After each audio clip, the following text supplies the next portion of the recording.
One other assignment to do before we start. Do not overthink it, please. Just write what comes to mind. And we will refer to it later. There is no right or wrong answer. And a couple of, For now? yeah, do that now, and then just kind of keep it with you. And then just take a minute. Don't overthink it. How long? Just one sentence? Couple words, a sentence, whatever you think. You already cheated.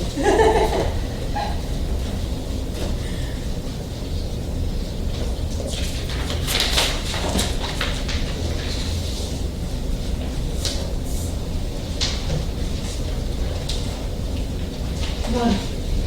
Okay, hold it. We'll refer to it in a little while.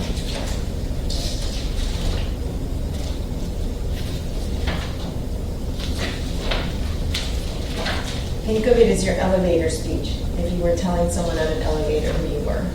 Oh. You go. They say an elevator speech should be like 2 to 3 seconds, because that's when like the person like gets you and like you can sell them on yourself. Think of it that way.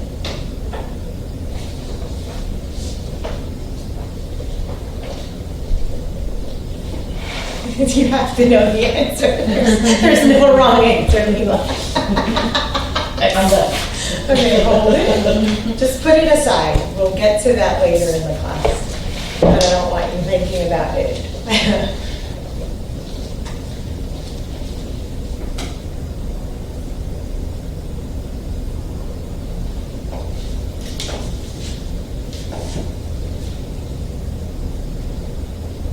So if you want to know someone's mental property, you just give them a question like this, and you can see the personality right there. Immediately.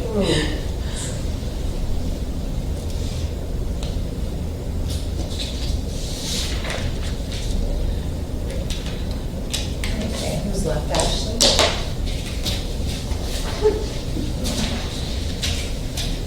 Just 2 or 3 more words, and that's it. No one's going to see it. We'll just refer back to it. All right, well, I know it, so I'm not gonna write it down. Okay, awesome. So let's take out our syllabus.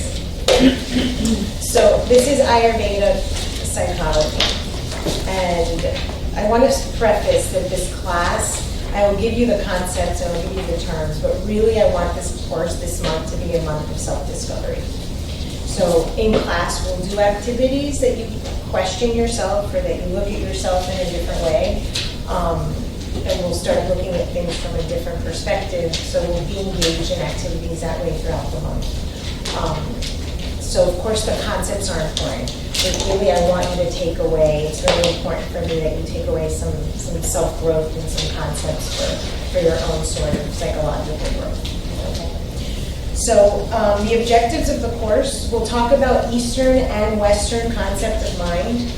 They vary. The Eastern concepts are much more in detail and depth, so you'll have a greater perspective of what the mind is about and how it's defined according to Eastern and Ayurvedic perspectives. The qualities of the mind. All of you are involved in some sort of spiritual practice or understanding the fact that you're here, so it'll give you some more depth and detail as to like what aspects of yourself you're tapping into during these different activities that you're engaged in.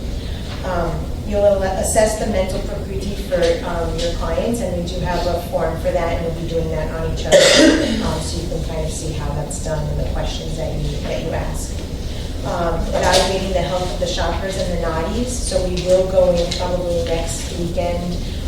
We may start tomorrow, depending on the time. If not next weekend.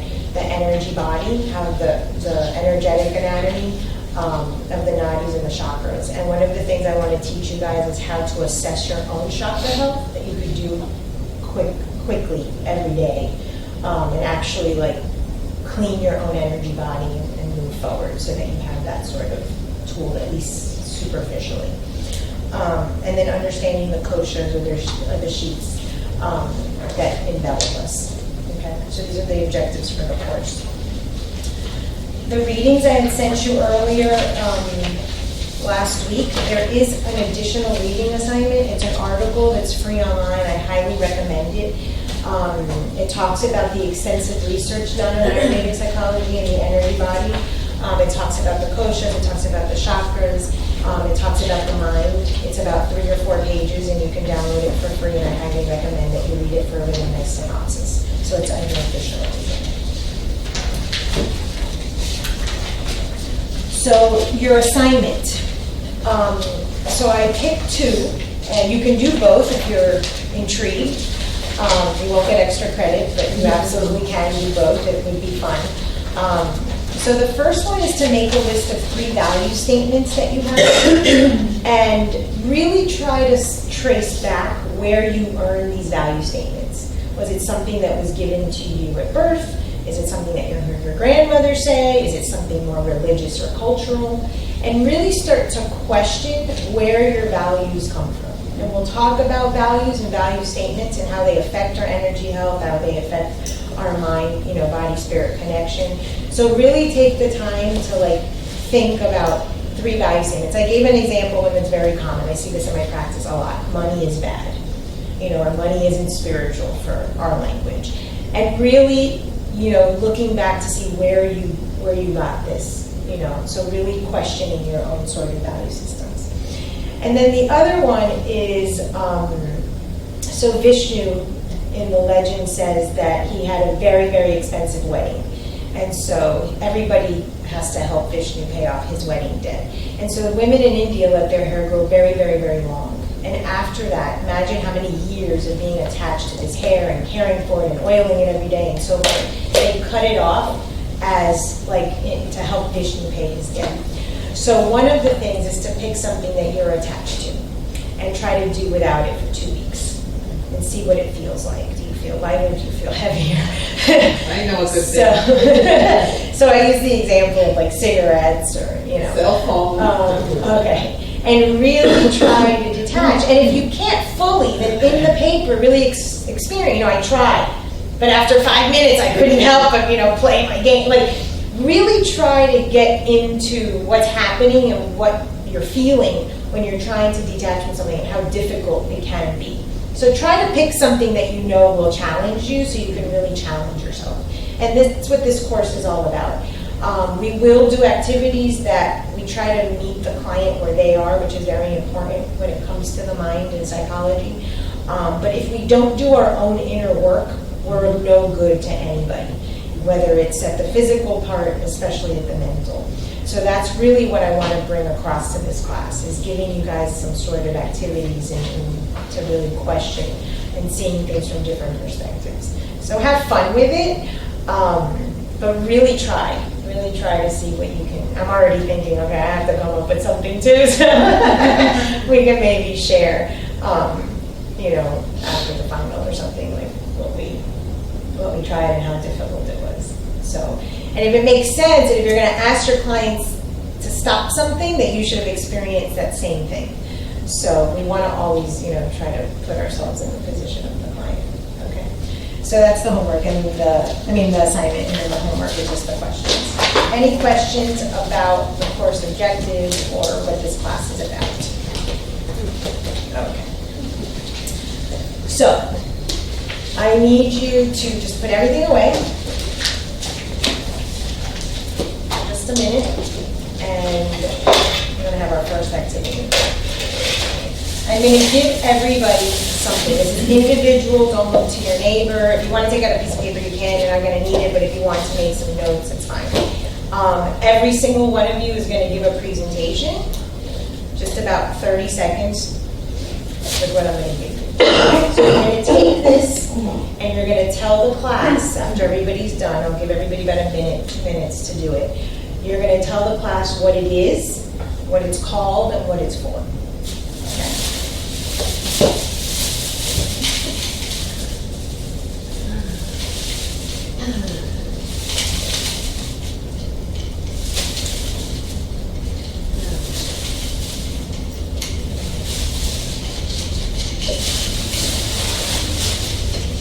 You just take about a minute. If you want to write some notes, it's fine.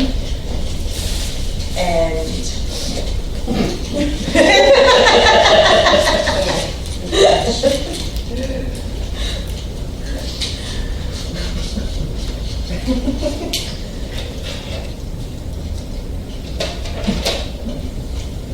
is good. We can do anything in the energy of laughter.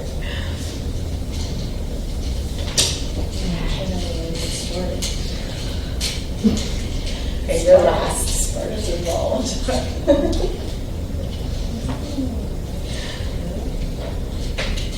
just take about a minute, give it a name, a function, and then you come up and you share.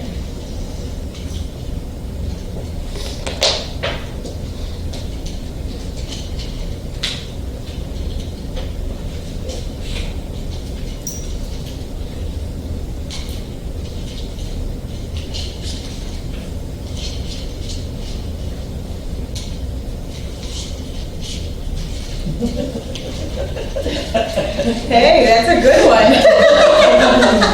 I'm trying to find some use this one.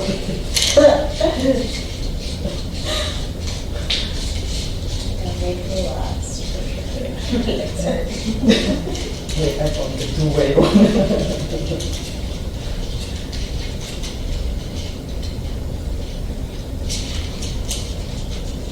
Oh, you can use it to scratch your head. Okay, so who wants to go first? I'll go first. Okay. Okay, as soon as you handed this to me, it brought me back to my childhood. My mom was a seamstress. And so she had a tool that looks like this. And what she did with it was, with the white chalk, she would mark, because she would used to cut her own patterns from newspapers. So first she would measure the person, the woman, and I would help her take the measurements down. And then she would make a pattern with this, she had like it was a plancha, I forget what it's called, but she sewed with this specific system. It was called the rocha system of sewing. It was like almost like a ruler with a shape, a big shape, and she would make the pattern out of newspapers. And then when she cut the material, she would mark with the chalk. She would mark the lines to cut her piece of fabric and then sew it. That's what this reminds me. So what is it called? Just name it and tell me the function. It's called a fabric marker, and it marks the fabric for prepare for cutting the pattern. Okay, Eric? Well, when I see this tool, I think of many things, but the first thing that comes to my mind is like a baking tool, maybe to cut the fondant and shape it. I see it's different edges, so maybe a pattern. I mean, you can also use it like to give yourself a massage, so it's like, many uses. I also think of art when I see this, like my daughter, especially since she likes art, she paints. I can totally see her using this some way in her artwork. So what's it called and what's the function? I'm going to call it a multi-tool because it has multiple functions. Okay. I don't know what it is, but I found it interesting that the wheels are not the same. So one of them has a dent, the other one does not have. So I don't know what's the use for it, but I see everybody has the same. Just give it a name and a function. Name and function. Brown plastic thing. What's it for? I'll go with massage. You can massage your hands. Okay. Okay. When I see this, I thought about art, and I thought about all the kids, and I will name it according clay. When they do play with the clay, that they can, cut their forms to backyard. This is a dough cutter, and I can cut phyllo dough with it. I can use the other side to cut a different kind of dough with it, so that they don't have to touch the thing.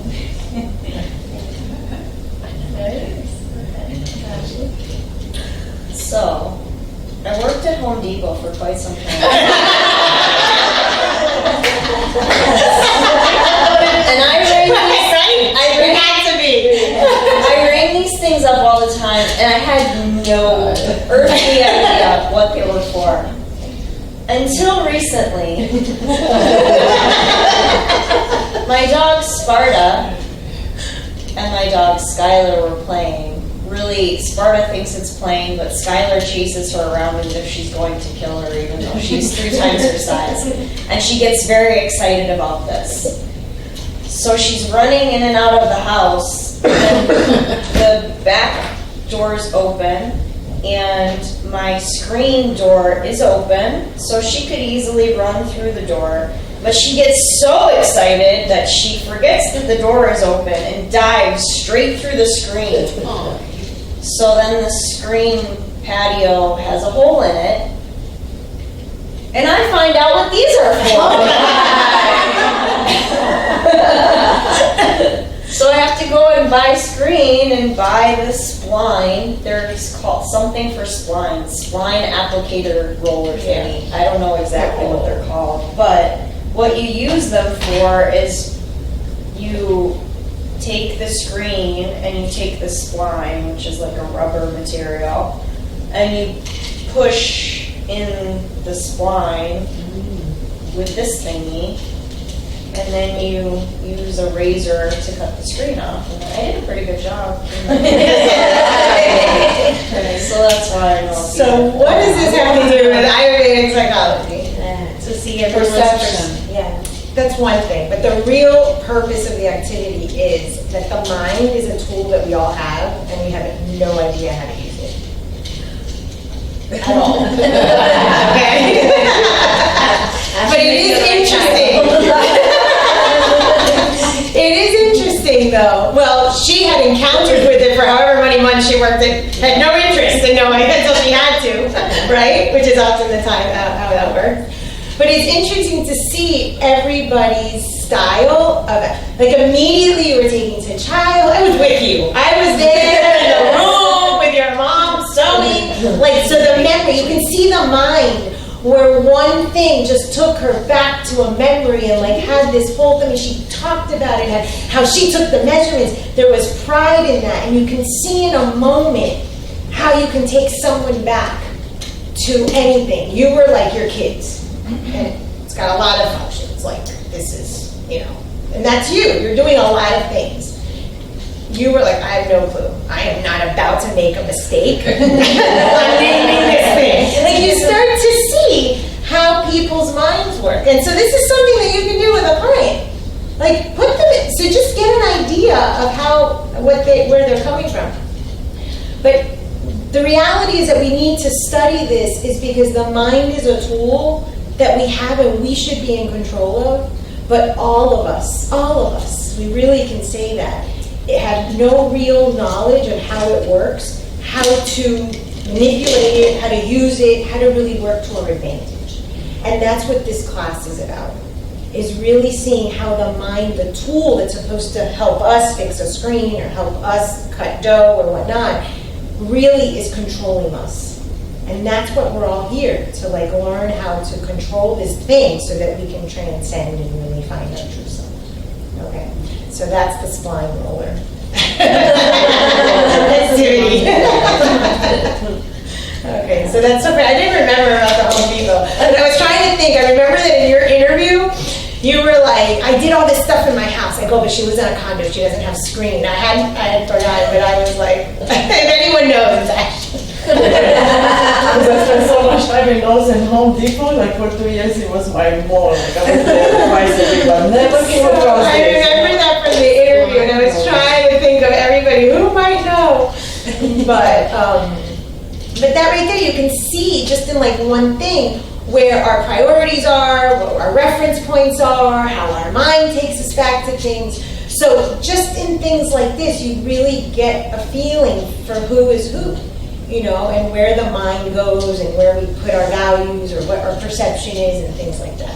Okay, so in any detail, you're going to see the client, their mind, from the minute they walk through the door. So kind of, this was just an example of that. Okay. So why do we study Ayurvedic psychology? What's the importance of this? And why specifically Ayurvedic psychology? Why is it different? Why is it better? Because all diseases start in the mind. All diseases do start in the mind. What else? What's the importance of it? Does everybody here, if I asked you for a definition of the mind, if I asked you for a definition of Ayurvedic psychology, would anyone come up with the exact same answer? Probably not, and we saw it with the tool. And it's the same thing. There's really no unifying system of the mind and the definitions. Now, in the Eastern traditions, and we're going to use very common words, chitta, manas, buddhi, that are used, but I brought a few of the texts so you can see that in Buddhism, even though they're used differently. In the Bhagavad Gita, they're used differently. So even within the Eastern traditions, the words have similar meanings, but we're going to stick to the Ayurvedic perspective. And in the Western, which most of your clients are coming from that, they might have had some sort of experience with a psychiatrist or a psychologist, they're coming even with a whole different perspective. Okay, so there's no real unifying thought about what Ayurvedic psychology or the mind really is. So it's one of the reasons why I want to give you these key definitions. Thought is subjective. Okay, it's based on your own individual perceptions. I don't know, do you bake? I do a lot of cooking. Okay, see, I had no clue, but now I know because I gave you that tool. So I'm waiting for those feta capitas. It's a nice fault that I do so much cooking. Okay, so then you can also see that everyone's perception is different. We'll do a perception activity later on. And so really getting into the person and the mind and seeing that everything is subjective. No two people, and I have twins, no two people raised in the same home with somewhat the same genetics are thinking the same. And we'll talk about the karmas and we'll talk about past lives and things like that, all of that. So you're coming with clients that may have absolutely no belief system in any of this, and yet this is your understanding. So it's about literally East meeting West. Okay, so having both concepts is important. In the Bhagavad Gita, Krishna tells Arjuna, one who has conquered the mind has the mind as their best friend. One who hasn't conquered it has the mind as their worst enemy. Okay, so that's exactly what we see. And when Diana said that all diseases start in the mind is absolutely true. And we'll look in a moment to the definition of health of Ayurveda. But if we can actually control this, if we can actually have some idea of how to manage it, what to do with it, so that it doesn't control you, then we can actually all be healthy. So who remembers the definition of health in Ayurveda? You can sing the shloka.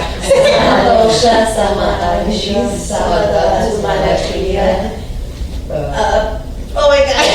Okay, perfect. Perfect.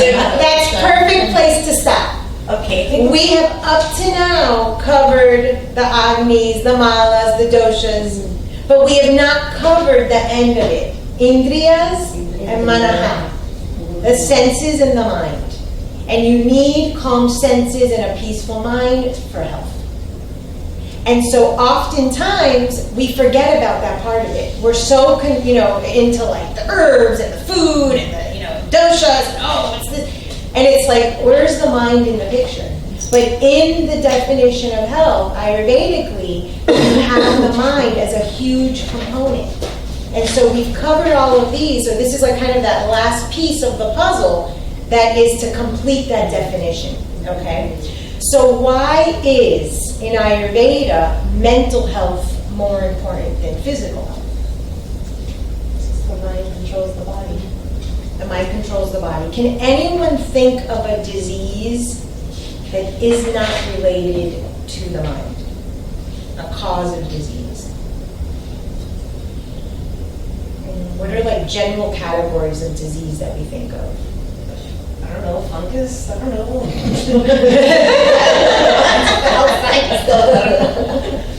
We think. We think that it's outside. But what is the word in Ayurveda? What's the definition of Ayurveda? Sex of life. Okay, so life, Ayu. The way that Ayu is defined is the intellectual or the intelligent combination of mind, body, and spirit. If any one of those components of that stool is missing, there isn't health. So if you think that the fungus is outside because it's been raining and you stepped in the campsite and it grew, wrong. It's all tied in. And the beauty of the body, and we'll talk a little bit more about this later, is if you really want to know, so write this is for your client, this is not for TED, this is for your practice. When a client comes in with an issue, when they come with an underlying complaint or some sort of symptomology, ask yourself, what is the function of that organ that they're coming with the complaint? And that's going to tell you a big, big piece of what they're needing or lacking or having excess of in their life. Ask yourself. Ask yourself as the practitioner, what is the function of the organ? Now, just to use, Erica for a moment, if she talks about the big toe, okay, the big toe, you don't have to go to that extent, it's related to ether space. Okay, so maybe there is a need for more space in their life. That's how pinpointed the mind, body, and spirit are connected.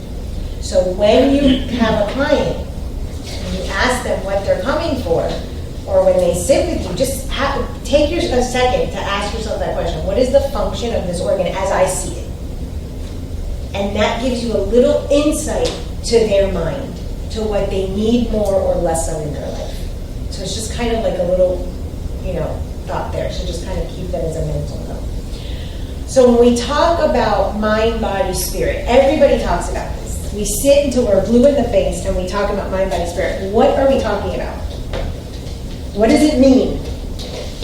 Everybody knows it, but do we really have a clue what it means?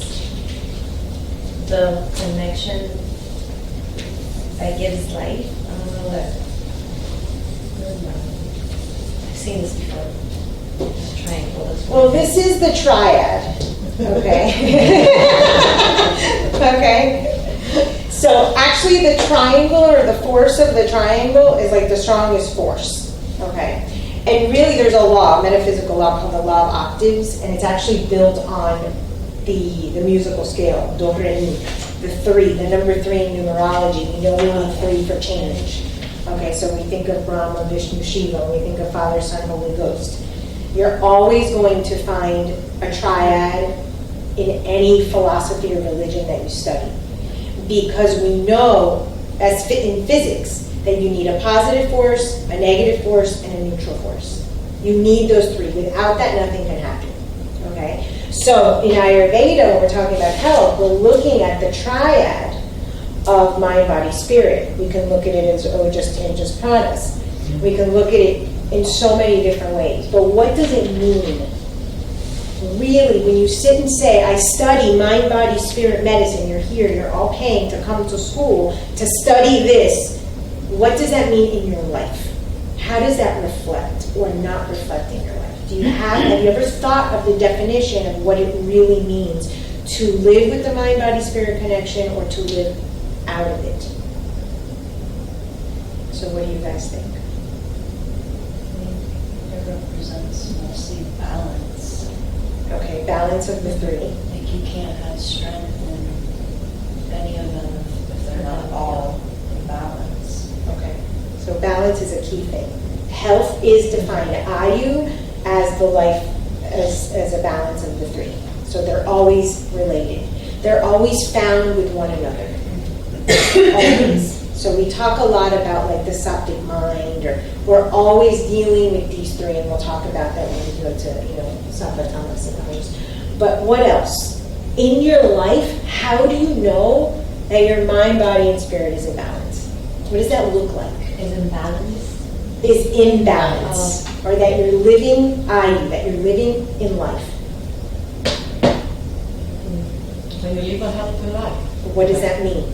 Your mind is healthy. Okay, so what's a healthy mind? So we're talking about a healthy life, which is ultimately, this is the definition of health. In Ayurveda, you'll see that in your slide. Okay, and I'll read you a little shloka, it's on there.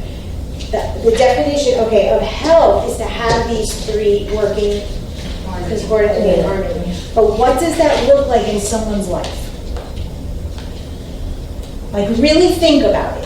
Because we say it and we preach it, we say that this is what we're all about, and we're in school for it, and we want people to get excited about it. But if we don't have that 2 or 3 sort of second elevator speech to say it, to promote it, how are we going to get people excited as we are? To live our truth. Okay. What part does that go under? Mind, Okay. spirit. Okay. So how do you live your truth? Like practicing what you preach. What else? And you can give an example in your own life. Following and obeying the laws that rule the universe.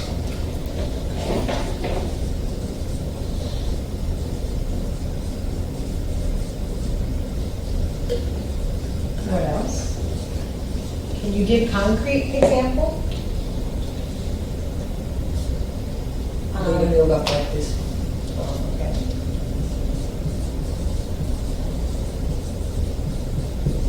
Don't steal, don't lie. Right action.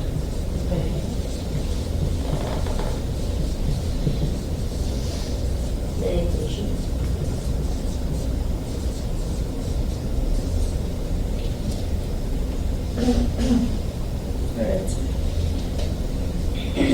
You know. You figured out that big belly, you know. Just peace in the mind, peace in the body, and that peace knowing that you are part of spirit. So peace and love. Okay. Do you all have everything on this board? Clear thoughts. Okay. No, because if we had all that, then we Okay, so now tell me, where are you not in mind, body, spirit connection? Where? Oh, in my life? This class is about you guys. This is about looking at truth in your life where your mind, body, and your spirit do not flow in agreement. In every aspect. Let's pick one. We'll get to that when we do duality. Let's see, mind, because I need to learn how to just calm my mind more often, bring it down a notch. I'm always thinking, going thinking. Okay, so your body is moving, right? So Yeah, my mind is body moves. And then your thoughts? Are racing. Okay. And then your spirit? What's spirit? Trying to catch up. It's in balance, yeah, definitely. I feel like now that I'm 30, for some reason I'm not as focused as I was when I was in my 20s, which is weird because it should be the opposite, right? So it's like... No, I've got the astrological answer for you. Planets are not aligned. Oh, so aligned. Oh, what was that? How many planets in Saturn? But Saturn, that is purely Saturn, 30 Saturn. But that's a very clear answer that's actually related to this. Because at 30, what happens between 28 and 30, we actually start thinking about what we want in clarity. Whereas before you were doing anything and everything, in the 20s it feels good to just do. But now the universe is requiring you to actually think, slow down, and pick what you want to do. Find that truth. So it's actually the exact opposite. It may have felt good to do and not have much direction, and it satisfied that rajasic sort of, pitta nature. But in reality, this is growth, and we can talk more about that. But okay, so in essence, it's like what spirit? So there's a big piece missing there. What else? Who else? We all could do this. There's nobody in this room has this connection fully. So the way I describe it is that what you say, what you do, what you believe, how you act is all in one. So when I was taught think white, do white, say white, believe white. All the same. But none of us do that. What happens? My mother-in-law's in town. I love my mother-in-law. As I am on video. No, I do love her. But your mother-in-law's in town, and you're like, oh, sure, stay over. And the last thing you want is for that person to stay at your house. You want them to stay at the freaking hotel down the street. But do you say it? You don't say it. You say what you think is the correct thing, the value. You treat your mother-in-law better than you treat your own mother. Some people have that value system. And so when you start questioning where is the gap in what I'm saying and feeling and doing and acting, then you can really start to see the things, the part of your mind that you're not in control of, and where health or disease is coming.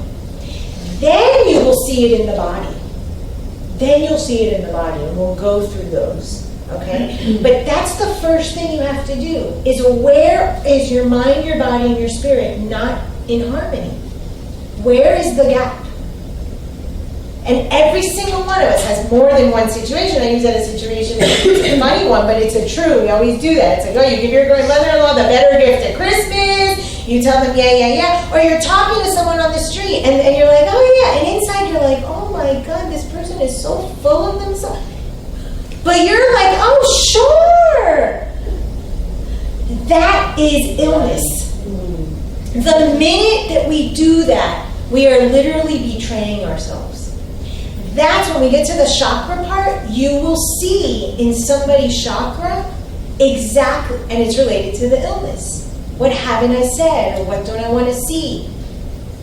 That's why if you ask yourself the function of the body part, you can see where their triad is falling apart. And I think it's also out of fear. We fear being judged by our decisions. Absolutely. She didn't want to make a commitment to the name. I'm just making on people are all like that. Because I don't want to be wrong. Right. Or maybe there's a moment in time where she was ridiculed. And I never want to be put in that position of third grade again. So you can see so much about where we protect ourselves or what we're needing when we ask ourselves these questions. So this is really, really important. Where does your triad fall apart? And you can see it in your client. You can see in the way they dress, in the way they move their hair, in the way that they speak, in the way they have the body part. The more and more that you learn about what the body's telling you, you can always see the condition of the mind. And then the poor spirit is just sitting there waiting to get some attention. Waiting, non-existent, sitting in a corner in shame because nobody pays attention to it because we're so consumed with the body and the mind. And so the first thing that Ayurveda said, it's in the name. Ayurveda, the science of life, knowing how to live. None of us really know how to live because we do not have this unity. And if we don't have the unity within, what expectation are we going to have? And I want to say this because I do this for a living. This is the aspect that I dedicate my life to. And I really want this class to give you tips on how to improve your own life and, of course, in your practice. When you have a client that comes to you, you have that issue. Utilize that person's experience to see where that is affecting you in your own life. Because everything's just an exchange. And so sometimes people say, I don't know where to start. I don't know. And I'm like, okay, tell me about your family. Tell me about your kids. Tell me about the way that your house looks. Is it clean? Are your closets messy? Is your car like? Start looking at examples or people that you don't like or things that make you, uncomfortable. That's going to share with you your own connection of your mind, body, spirit. Where is your illness? And we all have illness. None of us in this little space, and if we're just a microcosm of what's out there, we're not having people that are healthy. When I first started out in mental health, God laughed. Here I am, self-righteous. I'm so full of everything, and I know everything, and I'm so spiritual. And I was in my 20s. And I said to God, okay, when I opened my practice, I'm like, getting my PhD in mental health, and I'm like, I only want to treat people that want to work on themselves. About 3 weeks later, I get a call from my first real job, which is running a college. Oh my God, the complete opposite. Okay, we are talking, but that's where I was. That was the state of mind that I didn't know that. I wish I would have known that. I learned that with time. So all of that can speak to the state of mind that we're at, or where we think we are, but look at where you really are. So assess yourself just like you're assessing your client. The work is on you. Then you become a better practitioner. And so this is the first thing. Where is there illness in your life? Where are your mind, body, and spirit not connected? Where are you not saying what you want to say? Where are you refusing to see what you want to see? Okay, what is bothering you that you don't know how to clean up in your life? Because then you'll be a better practitioner, and then you'll be able. And I remember sitting in that job and just laughing and saying, really? This is where you put me? I mean, come on. Don't you know I'm so much more than this? It turned out to be the most wonderful experience of my life. But we really have to assess us honestly. So someone said, live your truth. And we learned last class the 3 pillars of health. Sleep, food, and truth. And how many of us are really, really, really embracing the truth of our life? It's hard. Like used to make Diana said, judgment and ridiculed or so it is. So that's where you question the values. There's a scene in the movie The Devil Wears Prada where, and I don't know the exact words, but I'll give you the gist, where the girl's working for this high-end fashion person, and she's neglecting her boyfriend. And they're at some event or something, and she runs outside to talk to the boss on the phone. And he says, you can see where priorities are with who you spend the time talking to or texting to. That's what, that was a relationship. And it's where you are putting your mind, where you are putting the focus on your life, that is your priority. So you can sit and say, and this is for every single one of us, you can sit and say that you're so spiritual, that you're so this and you're so that, but if your focus is on one thing constantly, this is all you think about, even if it is a spiritual practice, we'll talk more about that, but that's really where your truth is. That's really where your priority lies. And that's the first lie that we tell ourselves. Well, my priority is X. But really, if all of our attention and energy is placed on something else, that really is our priority. And in that scene, I think he broke up with her because he's like, your relationship is with this woman, it's not with me. And so ask yourself, who is the relationship that you're having with? It's not with yourself most of the time. It might be with your money, it might be with your body, it might be with your children, it might be with everything outside of you. So now take out your paper. And Erica with fear. I was like, oh, what did I write? I don't even remember. So what did you write? How do you define yourself? Don't judge it. The thing is, if we're not willing to look at these things, then we're never going to get this. We're never going to get help.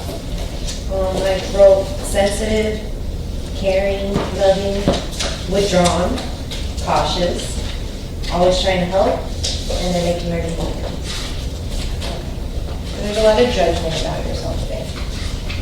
So that's something that is giving you illness rather than life, is that you judge yourself. And you said something about helping others, so we'll talk about that in a second. Diane, what do you think? I think she cheated, but. I put, what am I? All and nothing. That's pretty much how I define myself. I'm a divine being, whole and perfect as I was created. Okay, now that's what you've learned. I have this in my mirror. Okay, but really, if I asked you right now, 2 to 3 seconds in the elevator, I'm at the Hard Rock and I'm meeting you, you're coming to my table and I'm gambling, who are you? I'm Luciana, are you? I am, but when you say who are you mean like your qualities? Who are you, how do you define yourself? If you had to go up to a client at the Hard Rock, what would you say? Would you say I'm a divine being and I'm, here to serve you? And what else would you say? I'm Romanian. I guess, I was I'm a manager, Yeah, right? yeah, but I really don't like to define myself. I really don't like me defining myself to my job, Okay. But Oh, that's I feel good. that way. Okay, so Right. that's But perfect. if you're asking me in a work environment, yeah, probably that's what I would say. But outside, never. Okay, perfect. Okay. What'd you get? Wow, that's a difficult question for me. When you say to put it like in the way that you're telling, the high spirits, I put different things. But if you ask me who am I would say that I'm an honest person. I try to tell the truth no matter what. So when I give it, I just say. And I think that's my biggest mistake, should say. Because I can hurt people. So you don't like to hurt people? That's that's what I'm saying. When I have to tell them, I just tell them. Okay. They So say, why do you get emotional that you can hurt someone? because I don't like it. Okay. So you don't like to hurt people, but yet your actions sometimes do, or your words. Okay. Ashley, what'd you put? Well, I put my Sankalpa, which is not what I'm supposed to put because I'm not there yet. What would you put? I'm someone who easily and effortlessly uplifts, supports, and assists myself and others emotionally, spiritually, physically, and financially. Okay. And what part aren't you at yet? I would say the physically and the financially part for sure. So I wrote, I am a child of God. But if you met me in the elevator, I wouldn't say that. What would you say? That's what I would want to say because it's hard for me to define myself as well. Like people ask me where I'm from, but I'm thinking, aren't we all from the same place? And then I just say, yeah, I was born and raised in Miami. But in the back of my mind, I'm like, does it matter? And then I'm like, okay, where are you from? Such a silly conversation. Yeah. So I would say I would be thinking I am a child of God, but I'm still really learning what that is. I'm still really learning who I really am. But I know that there's something bigger than what I see.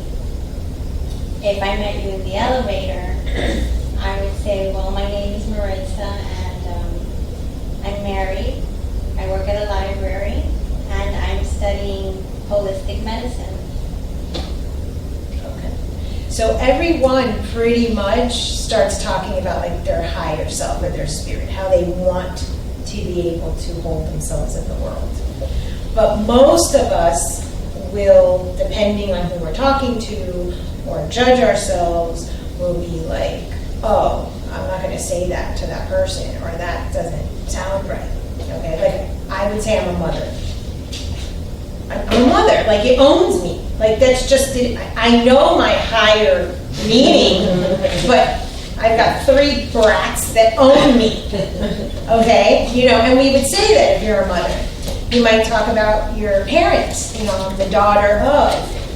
So But everybody wanted to define themselves in this higher sort of meaning. But we're not living that. And we don't often walk around saying, oh, I'm Francis, a child of God, or I'm Maritza, and because what would people say? And so again, our spirit keeps getting shafted, the low end of the stick. What will people say? What will that come off of? And so are we slaves or are we not slaves to the society, to our thoughts, to the values, to the culture, And that's what this is all about. This is where we find illness. And so we're not, even though we said we have to live our truth, none of us in the quote-unquote real world that we fabricated with our mind is living our truth.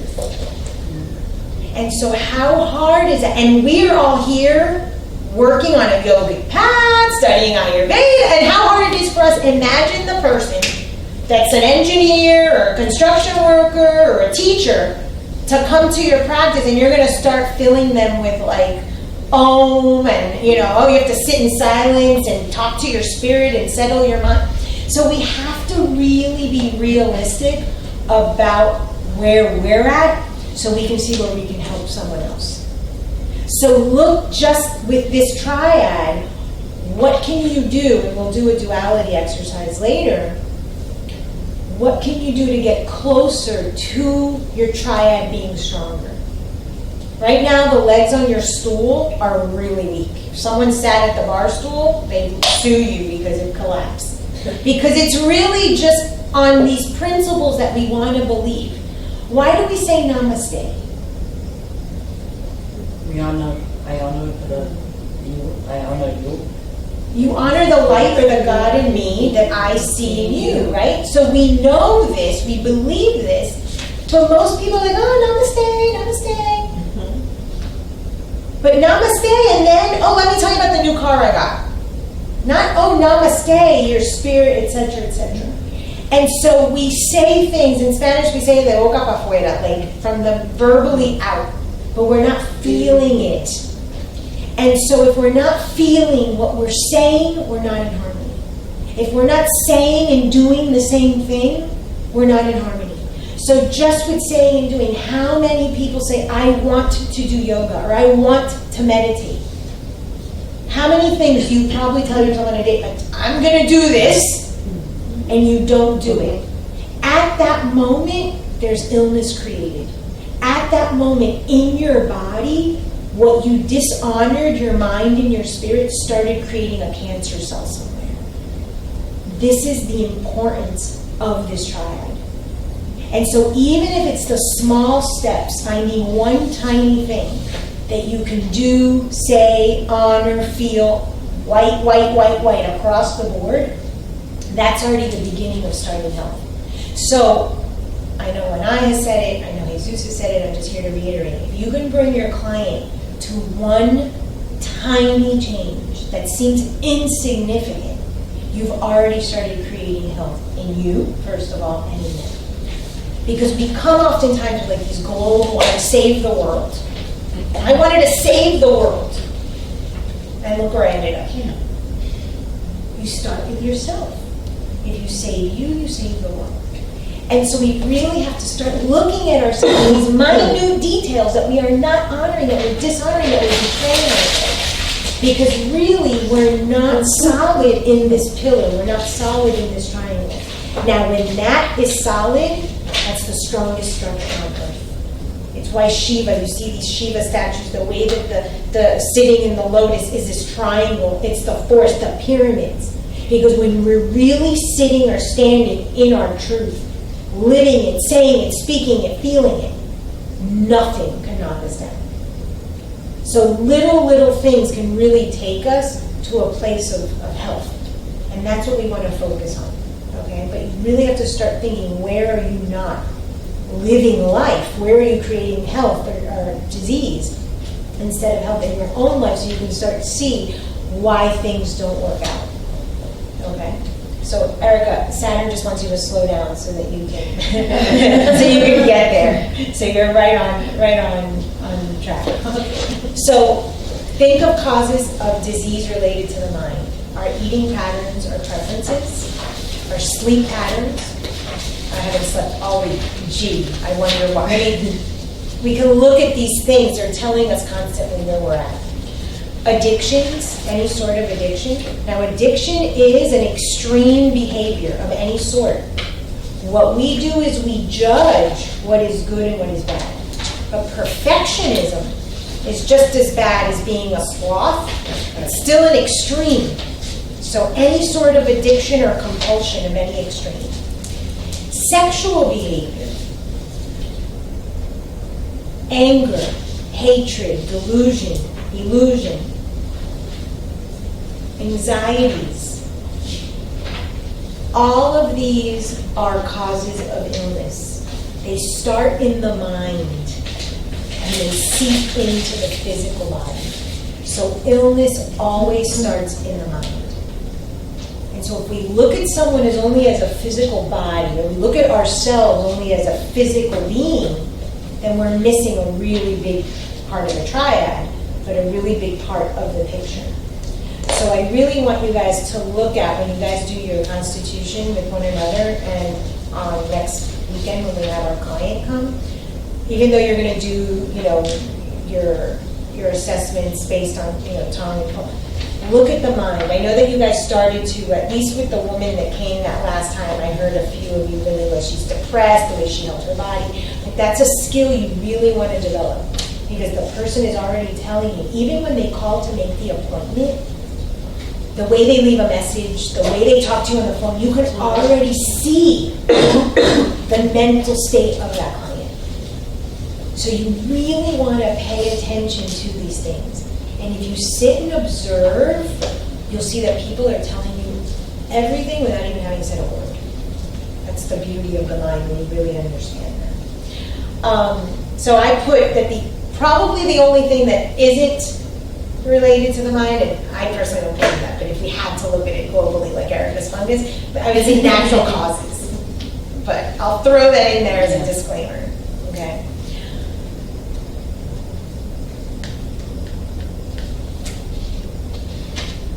So what I put is the definition of the mind, body, and soul. Whatever I am doing for my physical existence is not in contradiction with my spiritual existence. So going back to the definition of who you are, everybody had a pretty much, or a disclaimer at least, about the spiritual. If what you're living in your quote-unquote physical life, which we know is tied into the mind, is contradicting your spiritual existence, then there's already disease. Can you repeat what you have? Whatever I'm doing for my physical existence is not in contradiction with my spiritual existence. So you can ask yourself, and mental as well, but mental will put with body in that physical. Are my thoughts and my body aligned with my spiritual beliefs?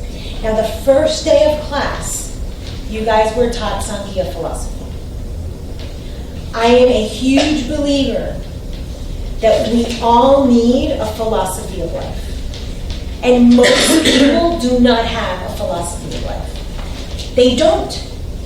So where's their spirit? How are they defining that? Ask your clients, ask yourself, what is your philosophy of life? Write that down. What are the truths that I live by? That's part of the assignment of questioning your values. I'll tell you that I had breast cancer. I was diagnosed back in February. And of course the shock, I'm in a store, I hear tumor, I'm like, do I have cancer? Like, what is this? I of course take care of my husband, my kids, make sure that everybody's where they need to be. Then I can sit and I call her, and I'm like, okay, I got to process this. And I go and I sit and I say, wait a minute, and I go to that question: what is my philosophy of life?